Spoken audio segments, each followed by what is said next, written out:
दोस्तों, उड़ने की आशा के आज के 22 अगस्त के एपिसोड की शुरुआत कॉलेज के बीचों बीच हंगामे से होती है। दिलीप सचिन को समझाने आता है कि उनके बीच तो अब सब कुछ ठीक हो चुका है, तो अब कॉलेज में तमाशा वो क्यों कर रहे हैं। पूरा कॉलेज इकट्ठा होता है और प्रिंसिपल भी वहां पर होते हैं। दिलीप डरता है कि इस तमाशे के कारण कहीं उसे रेस्ट्रिगेट न कर दिया जाए।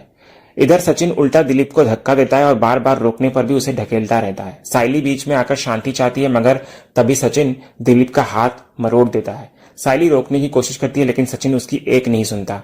इधर दिलीप साइली को कहता है कि सचिन पूरा पागल हो चुका है और वो वहां से चली जाए ताकि सचिन भी अपने आप नॉर्मल हो जाए। तो इससे सचिन और भड़क जाता है और फिर दिलीप को मारने की कोशिश करता है। इधर प्रिंसिपल बीच में आते हैं और दिलीप से पूछते हैं कि ये सब हो क्या रहा है, उसका जीजा ये क्यों कर रहा है। तो दिलीप कहता है कि वो ऐसे ही हैं, पर उसे ये नहीं पता था कि वो कॉलेज में आकर भी यही तमाशा करेंगे।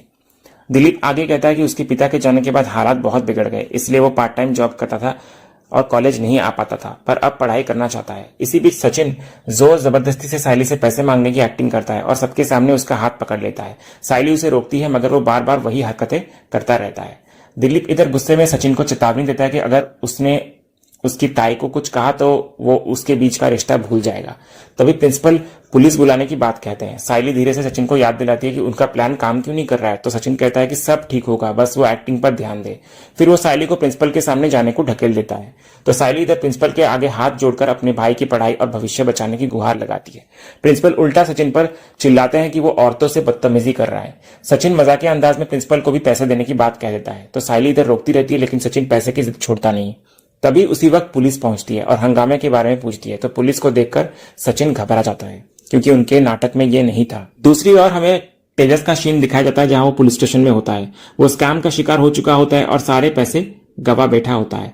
इधर इंस्पेक्टर तेजस को डांटते हैं कि उसने खुद अपने हाथों से ओटीपी देकर गलती की है, इसलिए अब पैसे वापस आना मुश्किल है।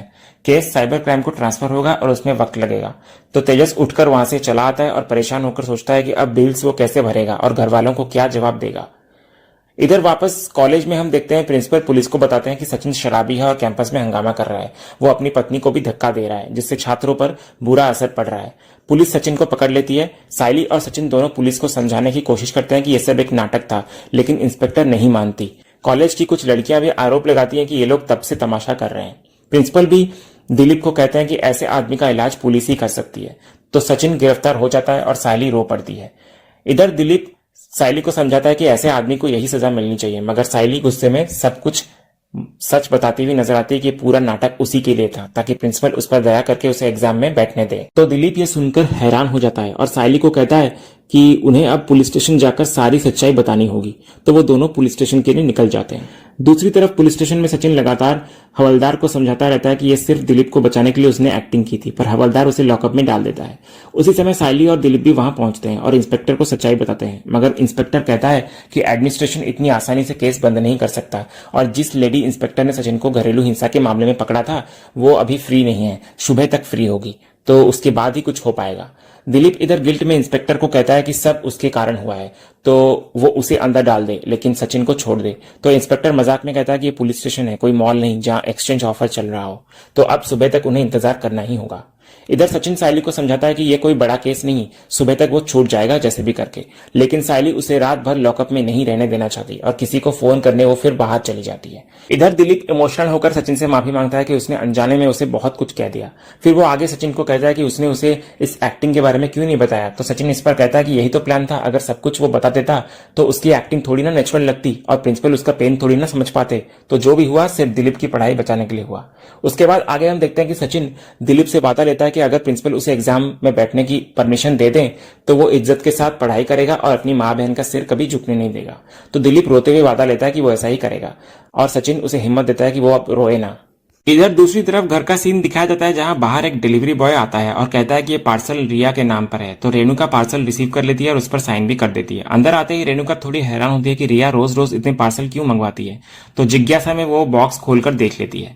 अंदर से उसे एक हेडफोन मिलता है। रेणुका को हेडफोन काफी अच्छा लगता है और वो तुरंत उसे अपने कानों में लगाकर ट्राई करने की कोशिश करती है, लेकिन हेडफोन बिल्कुल भी काम नहीं करता। तो ये देखकर रेणुका चकित होती है और सोचती है कि आखिर ये चल क्यों नहीं रहा है। तभी इसी बीच आकाश और रिया घर लौटते हैं। रिया ये देखकर हैरान होती है कि उसका पैक्ड पार्सल रेणुका ने खोल लिया होता है, तो यहाँ से बहस छिड़ जाती है। रिया को लगता है कि ये उसकी प्राइवेसी का उल्लंघन है, जबकि रेणुका इसे साधारण बात मानती है। आकाश बीच बचाव करता है, लेकिन रिया स्पष्ट कर देती है कि उसे ये पसंद नहीं कि उसके बिना इजाजत के उसकी चीजों को कोई छुए। इतना कहकर रिया चली जाती है। इधर रेणुका को रिया का यह बर्ताव अच्छा नहीं लगता, तो वो आकाश से शिकायत करती हुई नजर आती है कि उसकी पत्नी उस पर चिल्लाकर चली गई और आकाश चुपचाप खड़ा देखता रहा। तो आकाश रेणुका को समझाने की कोशिश करता है कि रिया को इसे पसंद नहीं कि उसकी चीजें कोई उसके परमिशन के बिना छुए, इसलिए ऐसा सब कुछ हुआ। लेकिन रेणुका इधर कहती है कि ये घर उसका है, तो रिया उसे नहीं बताएगी कि इस घर में उसे क्या करना चाहिए और क्या नहीं। फिर वो आगे ये भी ताना मारती है कि आकाश को इतना वीक नहीं होना चाहिए, वरना उसकी हालत भी सचिन जैसी हो जाएगी, जो पत्नियों के इशारों पर नाचता है। इतना कहकर गुस्से में रेणुका अंदर कमरे में चली जाती है। दूसरे सीन में रोशनी को दिखाया जाता है, जो कि अपने बेटे क्रिस से मिलने आती है और उसे एक नया ड्रेस गिफ्ट करती है। क्रिस उस ड्रेस को पहनकर बाहर आता है और रोशनी उसे बड़े ही प्यार से सराहती है और गले लगाती है। कहती है कि वो बहुत हैंडसम लग रहा है, लेकिन अचानक से रोशनी नोटिस करती है कि क्रिस बहुत उदास है। तो पूछने पर क्रिस कहता है कि कोई उसकी बातों पर भरोसा नहीं करता, सबको लगता है कि उसकी माँ है ही नहीं। ये सुनकर रोशनी भावुक सी हो जाती है और क्रिस को आश्वासन देती है कि वो और क्रिस जल्द ही हमेशा साथ रहेंगे, बस थोड़ा वक्त लगेगा। इसी बीच रोशनी को एक मैसेज मिलता है जिसमें क्रिस और उसका फोटो होता है, जो कि अभी अभी गले मिले हुए होते हैं। तो ये देखकर रोशनी डर जाती है और तुरंत अपनी माँ सुप्रिया को कहती है कि घर की खिड़कियां दरवाजे बंद रखे और क्रिस को पल भर भी अकेला न छोड़े। इसके तुरंत बाद रोशनी को दिनेश का वॉइस नोट आता है, जहां दिनेश कहता है कि वो हर जगह मौजूद है, दीवारों के पीछे, खिड़की के बाहर, और रोशनी चाहकर भी उससे नहीं बच सकती। फिर वो आगे धमकी देता है कि अगर 10 लाख रुपए उसने इकट्ठा नहीं किए तो वो ये फोटो ले जाकर तेजस और उसके ससुराल वालों के सामने दिखा देगा। तो ये सुनकर रोशनी पूरी तरह घबरा जाती है और सोचती है कि जब तक वो उस वीडियो को अपने हाथ में नहीं लेगी तब तक ये खेल खत्म नहीं होने वाला। इसलिए वो आगे ठान लेती है कि चाहे कुछ भी हो जाए वो सचिन से वो वीडियो हासिल करके रहेगी। तभी वहीं सुप्रिया रोशनी को पूछती है कि वो क्या अकेले में बड़बड़ा रही है। तब रोशनी सुप्रिया को सिर्फ इतना कहती है कि वो उसकी बात माने, घर का और क्रिश का ध्यान रखे, बाकी सब वो खुद संभाल लेगी। इधर दूसरी तरफ पुलिस स्टेशन के बाहर सायली बार बार लोगों को कॉल करती है ताकि सचिन को छुड़ाने में वो मदद कर पाए, लेकिन कोई उसकी मदद नहीं करता। फिर हताश होकर वो रिया को फोन करती है और बताती है कि सचिन लॉकअप में है और पुलिस उसे छोड़ने को तैयार नहीं। वो कॉलेज वाले किस्से का जिक्र भी करती है जिसके चलते ये सब हुआ। सायली इधर बहुत डरी हुई होती है क्योंकि जिस इंस्पेक्टर ने सचिन को अरेस्ट किया है उसकी ड्यूटी पूरी रात नहीं है, इसलिए सुबह तक सचिन घर नहीं आ सकता। सायली को इधर डर होता है कि कहीं पुलिस वाले उसके साथ कुछ गलत ना कर दे, तो वो रिया से कहती है कि वो एसीपी से बात करे, जैसे पिछली बार उनकी मदद से सचिन छूटा था। तो रिया थोड़ी हिम्मत देती है सायली को और कहती है कि वो ट्राई करेगी, हालांकि शायद एसीपी की पोस्टिंग कहीं और हो गई है। दूसरी ओर तेजस चोरी छिपे घर लौटता है और खुद से सोच रहा होता है कि अगर उसकी मां ने उसे देख लिया होता तो स्कैम का राज खुल जाता। उसे डर होता है कि अब उसकी इज्जत और वैल्यू खत्म हो गई है। तभी इसी बीच रोशनी गुस्से में कमरे में आती है और सामान पैक करने लगती है। तेजस को भ्रम होने लगता है कि रोशनी उसे छोड़कर जा रही है और तलाक की बात कर रही है, लेकिन असलियत में वो सिर्फ बैग बाहर रखने के लिए तैयार कर रही होती है क्योंकि कल से उन्हें सजा के तौर पर बाहर सोना पड़ेगा। तभी रोशनी साफ कहती है तेजस को कि ये पनिशमेंट उसकी बेवकूफियों को रोकने के लिए है। इतना कहकर रोशनी चली जाती है। तेजस इधर चैन की सांस लेता है कि अच्छा हुआ कि उसने स्कैम का सच रोशनी को नहीं बताया, वरना रोशनी उसका बुरा हाल कर देती। उधर दूसरी तरफ रिया अपनी मां ममता को कॉल करती है और सचिन को छुड़ाने में हेल्प मांगती है, लेकिन ममता साफ मना कर देती है और कहती है कि ऐसे गुस्सैल इंसान पर भरोसा नहीं किया जा सकता, बेहतर है रिया उन लोगों से दूरी बनाए रखे। रिया फिर भी इंसिस्ट करती है और जॉय से एसीपी से बात करने को कहती है, लेकिन जॉय गुस्से में इनकार करता हुआ नजर आता है क्योंकि सचिन ने उसे सबके सामने कई बार इंसल्ट जो किया था। इधर रिया बहुत समझाने की कोशिश करती है कि ये सचिन की रेपुटेशन और जिंदगी का सवाल है, लेकिन ममता और जॉय दोनों उसकी बात को टाल देते हैं। इधर बाद में कॉल कट करने के बाद ममता जॉय को समझाती है कि शायद सायली की मदद करने से आगे जाकर उनका फायदा हो सकता है। तो जॉय मान जाता है और चालाकी से ममता को कहता है कि ये मौका सही है। फिर वो प्लान बनाता है कि ममता रेणुका से जाकर कहे कि सचिन की वजह से कितनी बेइज्जती हो रही है उनकी। इससे परेश टूट जाएगा और भविष्य में वे अपनी बेटी को हमेशा के लिए अपने घर ले आएंगे। ममता भी उसकी बात मान लेती है। इधर अंत में रिया वापस सायली को फोन करते हुए कहती है कि वो कोई हेल्प नहीं कर पाई। वो खुद को भी हेल्पलेस महसूस करती है, लेकिन आगे कहती है कि दोबारा वो जरूर कोशिश करेगी, हालांकि वादा नहीं कर सकती। तो सायली रिया को धन्यवाद देती है कि उसने कोशिश तो की, उतना ही काफी है। फिर वो आगे कहती है रिया को कि वो घर वालों को सच न बताए। दूसरे सीन में इधर हम देखते हैं कि सायली पुलिस स्टेशन के अंदर आती है तो दिलीप और सचिन दोनों उससे पूछते हैं कि कोई हल निकला या नहीं। तो सायली कहती है कि उसने हर संभव कोशिश कर ली है, यहां तक कि रिया से भी उसने हेल्प मांगी ताकि वो अपने डैड से कहे। तो ये सुनकर सचिन भड़क उठता है क्योंकि उसे यकीन होता है कि रिया के पिता जॉय कभी उसकी हेल्प नहीं करेंगे।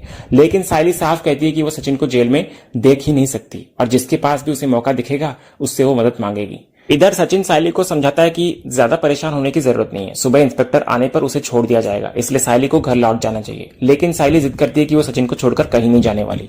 तो इस पर सचिन उससे वादा लेता है कि मंदिर वाला बड़ा ऑर्डर अधूरा ना छोड़े वो और उसे किसी भी हालत में पूरा करे। तो सायली ये वादा मान लेती है। इसके बाद सचिन चाहता है कि सायली उसके लिए थोड़ा मुस्कुरा दे ताकि वो रात चैन से गुजार सके। तो सायली मजबूरी में थोड़ी सी मुस्कान दे देती है। सचिन फिर दिलीप से कहता है कि सायली को वो घर छोड़ दे और खुद पढ़ाई पर ध्यान लगाए क्योंकि बड़ी मुश्किल से उसे एग्जाम देने की इजाजत मिली है। इसके बाद दिलीप और सायली वहां से चले जाते हैं। इधर घर पहुंचने पर रेणुका सायली से सवाल जवाब करती है, कहां से आई है वो, देर क्यों हुई उसे आने पर और सचिन कहां पर है। तो सायली झूठ बोलती है कि सचिन लंबी सवारी पर गया है इसलिए घर नहीं आ पाया। मगर रेणुका तुरंत ताना मारती है, लंबी सवारी यानी पुलिस स्टेशन है ना। तो ये सुनकर सायली चौंक जाती है कि रेणुका को यह सच्चाई कैसे मालूम चली। इधर रेणुका सबके सामने कहती हुई नजर आती है कि उसे रिया की मां ने फोन करके सारी खबर दे दी है। वो सायली को झूठा कहकर ताना मारती है और परेश से कहती है कि उनकी बहू तो बड़ी होशियार निकली। वहीं तेजस भी बीच में आकर मजाक उड़ाता है और कहता है कि ये लोग घर की नाक कटाकर ही मानेंगे। इधर रिया आकाश को कह रही होती है, आकाश मॉम से मैंने सिर्फ हेल्प मांगी थी पर उन्होंने तो सारी बात सबको बता दी, पता नहीं वो ऐसा करती क्यों है। उसके बाद आकाश रेणुका से कहता है, दादा निर्दोष है आई। इधर सायली भी यही कहती हुई नजर आती है कि पुलिस ने गलतफहमी में सचिन को पकड़ा है। लेकिन रोशनी सवाल उठाती है कि अगर वो बेगुनाह है तो पुलिस उसे क्यों गिरफ्तार करती। तो रेणुका इसी बात का फायदा उठाते हुए सायली को ताना मारते हुए कहती है, सारे फसाद की जड़ ये फूल वाली है। जब से इसके कदम इस घर पर पड़े हैं ना तब से सत्यानाश हुआ है। पहले तो सचिन कभी कभी दारू पीकर आता था पर इसके इस घर में आने के बाद ये सब भी करने लगा है। कभी दंगा तो कभी शराब, कुछ न कुछ रोज करता ही रहता है। घर का नाम मिट्टी में मिला दिया है इन दोनों ने। इधर परेश रेणुका को चुप कराता है और सीधा सायली से पूछता है कि सच्चाई क्या है। तब सायली सब कुछ बताती हुई नजर आती है कि सचिन और उसने मिलकर दिलीप की हेल्प के लिए जो योजना बनाई थी उसी के कारण आज ये हालत हुई है। तो ये सुनकर परेश बहुत निराश हो जाता है। वो कहता है कि दोनों का इरादा नेक था लेकिन तरीका बिल्कुल गलत था। सचिन तो भावुक है लेकिन सायली से उसने कभी उम्मीद नहीं की थी कि वो झूठ और गलत का रास्ता चुनेगी। परेश को सबसे ज्यादा दुख इस बात का होता है कि सायली भी इस काम में शामिल रही। फिर वो साफ कह देता है कि आज सायली ने उसका दिल तोड़ दिया है। तो परेश की ये नाराजगी और निराशा सुनकर सायली अंदर से टूट जाती है क्योंकि आज तक उसने हमेशा अपने ससुर को अपने साथ पाया था लेकिन पहली बार उन्होंने भी उसका साथ छोड़ दिया। और इसी भावुक भरे सीन के साथ आज का ये एपिसोड यहीं खत्म होता है। तो दोस्तों आज का ये वीडियो आपको कैसा लगा कमेंट के जरिए हमें जरूर बताइएगा और कमेंट में हाइप करना भी मत भूलेगा और वीडियो को लाइक भी कीजिएगा, शेयर भी कीजिएगा और सब्सक्राइब करना तो बिल्कुल भी मत भूलेगा ताकि ऐसे ही रोज लेटेस्ट एपिसोड के अपडेट्स आप टेलीविजन से पहले पा सकें। तो मिलते हैं हम एक नए एपिसोड के रिव्यू में, तब तक के लिए स्वस्थ रहें, मस्त रहें।